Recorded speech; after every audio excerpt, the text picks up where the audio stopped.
sometimes life can lead us in rather unexpected directions, and it's no different when you're exploring the underwater world. Things don't always quite go the way that we plan. The main idea when we got these ROVs was to explore under the water and to film whatever life we could find. But as I've said, things have certainly changed since that first idea.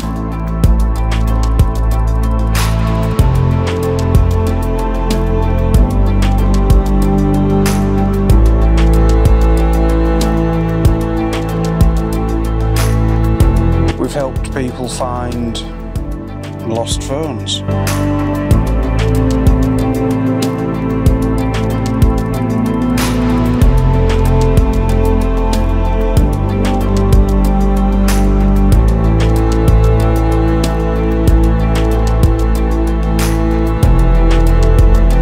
And return them to their very, very grateful owners.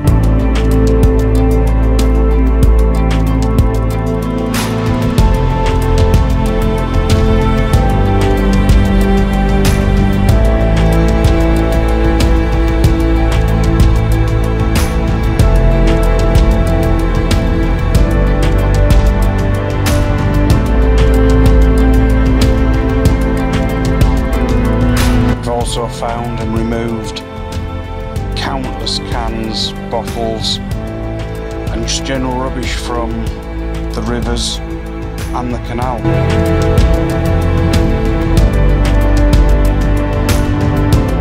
And we've done it just one piece at a time.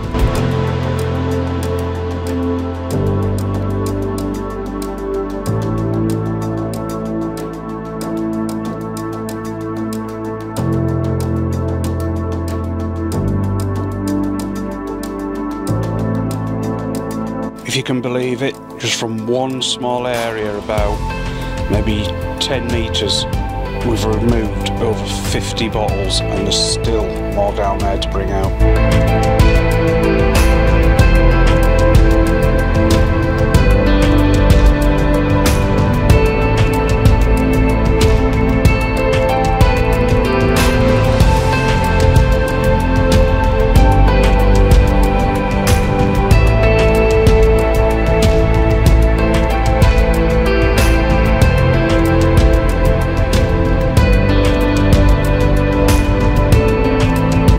It's not just rubbish that we've been removing from the waterways. We've recovered drones that have decided that they'd quite like to be an ROV, but didn't quite go so well, so we went in and we've recovered them for their owners.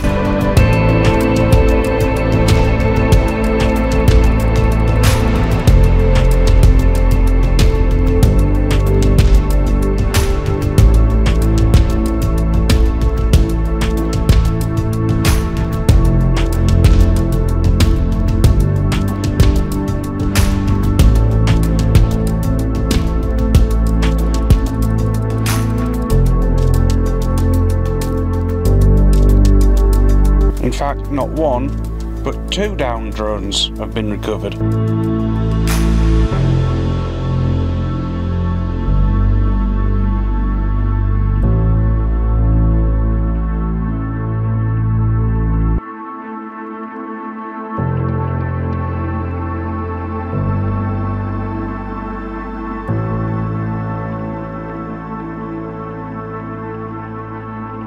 We've also helped a guy out recovering his sunken radio-controlled sailboat. That was quite interesting.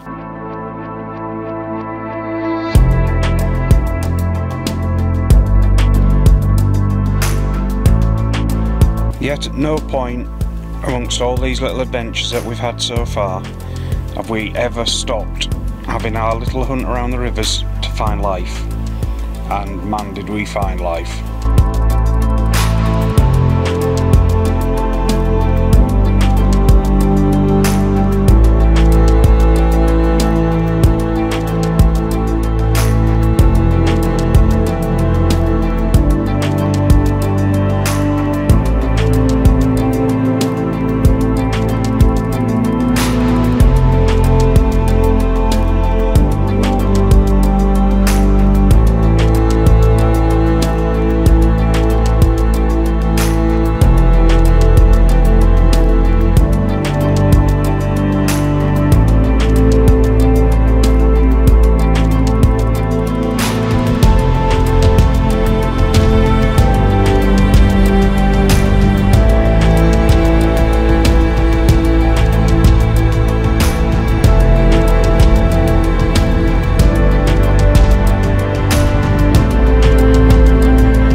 I've been hunting around for life and removing rubbish, it turns out there's plenty of things that we've actually missed.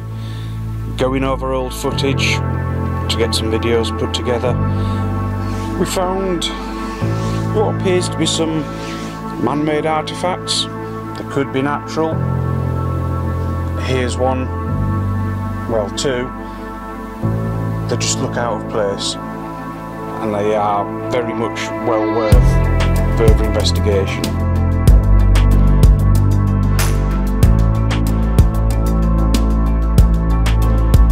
Even this, a small depression in a rock, just doesn't quite look natural to me.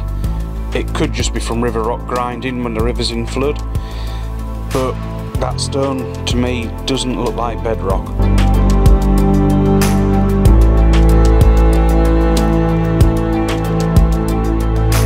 We've got another rock here coming up with another very strange shape. Could it be man-made? I'm kind of thinking it probably is. We've even got a square rock there in front that could just be a house brick. But while we were hunting around for life, I didn't really pay much attention to all this and thought nothing of it until relatively recently.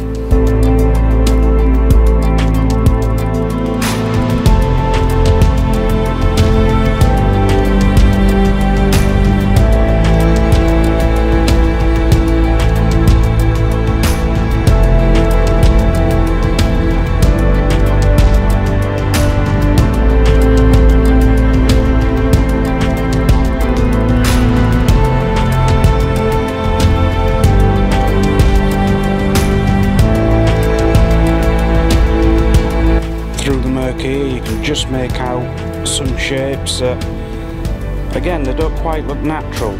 Just coming up is quite a squared off stone that, again, looks quite man-made to me. But as we move along, just coming up, is something that really grabbed my attention when I was going over this footage. Just coming up now is a rather large flat stone, but the top appears to be arched nearly, and all the edges look eased. I'm definitely leaning toward this being definitely not natural.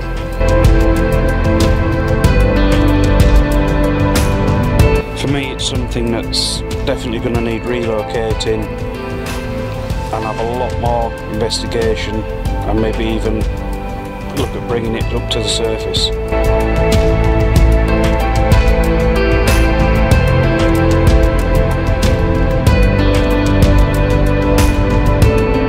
Another piece of squared off stone. Nature doesn't very often make squares or straight edges, so potential to be man-made, but this is my favourite one. I have just no idea here. I don't think it's natural, it doesn't appear to be part of the bedrock. It just has that man-made look, but knowing my look, it'll be somebody's garden ornament. In the new year, we've got one of these coming. It's a Zodiac Cadet 2.4. It's not huge, and it's not new, but it's new to us. We're going to have an electric motor on the back of it, and this should help us operate out in the river a bit easier than operating just from the bank. So in the new year, a very unexpected start to a very unexpected little adventure. Seeing what these artifacts are and recovering them. You never know, we might just add a little bit of a footnote to history.